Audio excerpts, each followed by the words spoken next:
British Rail breakfast, as used to be called, now an East Coast main line. Like many things, standards have slipped. Yeah.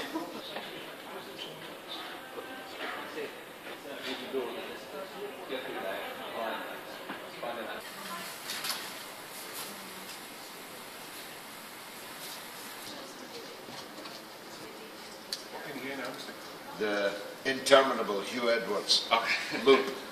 Thanks. I don't believe, if you're going to have them, that you can justify leaving us out. After all, I've been elected 6 times to Parliament, been there almost 30 years, twice as a respect candidate. We represent a lot of people, and we have exactly the same number of MPs as the Green Party does. And until very recently, far more than UKIP had. So, I mean, you either have to have it one way or the other. So, if they're going to parade the 7 dwarfs, whether it's at the O2 or not, I want the chance to stride that stage too. And we've got lawyers working on it now.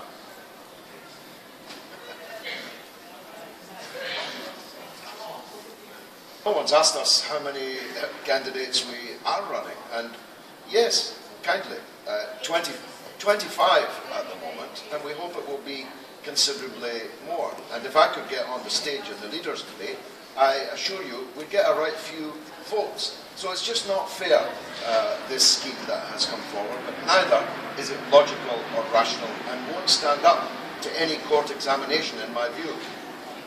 And Andrew put that.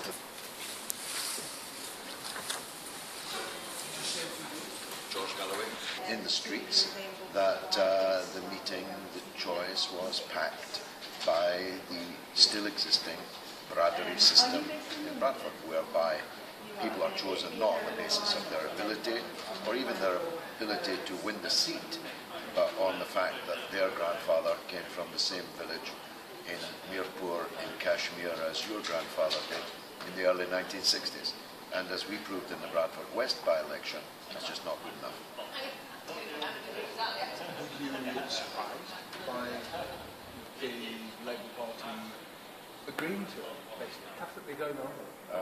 Yes, I mean, Ed Miliband said that he had learned some big and important lessons from the meeting we gave them in Bradford West, but that's one lesson he doesn't appear to have gotten.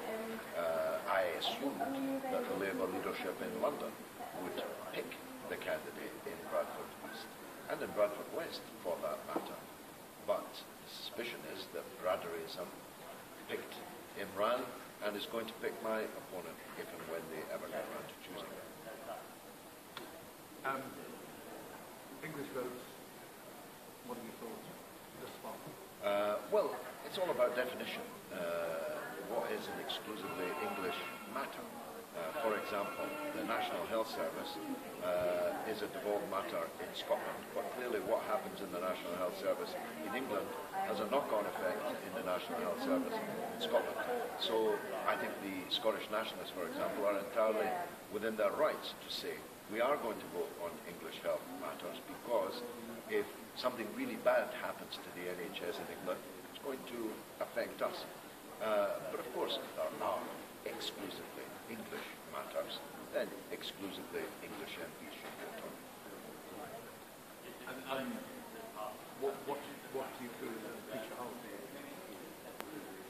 Well, I think it's a slightly synthetic crowd, to be honest. I doubt if many of the people on the streets of Leeds today are much occupied by that issue. It's a kind of inside the beltway, inside the parliamentary bubble issue. One of the greatest of all the attributes of the English people is that they're really not that nationalistic at all. And so an attempt to rally them behind the St. George's flag is, I think, doomed to fail. Moving on to the election. Any thoughts on Lauren Booth? Yeah. How's that going? We haven't decided whether to stand in Bradford East.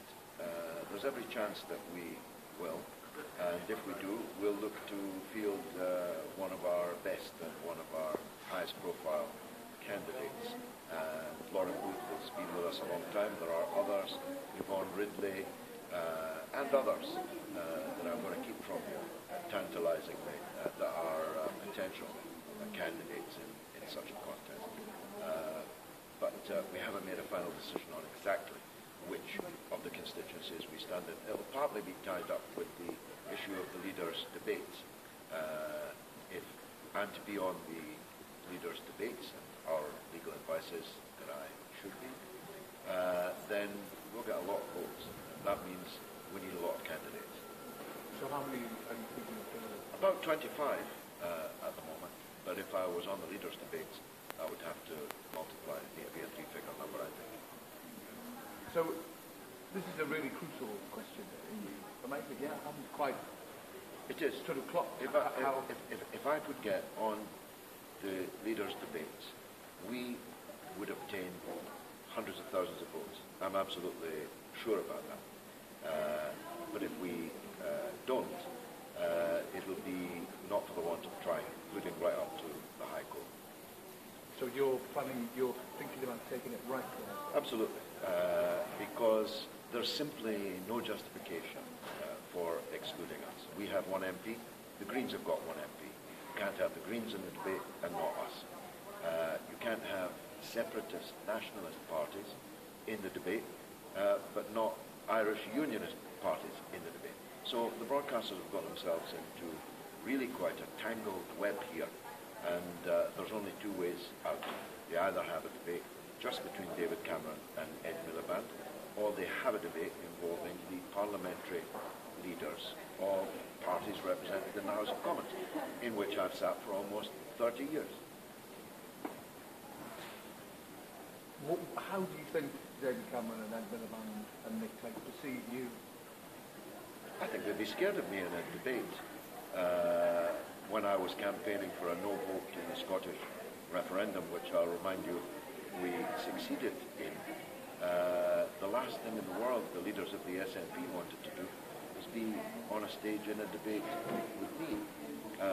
Because, like Farage, I suppose, there is an audience out there that realizes that not all politicians are automatons. Not all politicians are speak-your-weight machines, speaking on message and changing that message according to the prevailing winds. Some people still stand for principle. And just go through the maths for us, therefore, again. If you get on, you think, just talk about If I could get on the leaders' debates, I think that we would get hundreds of thousands of votes. That means we need to be standing as far as possible everywhere, because you have to be on the ballot to get people's votes.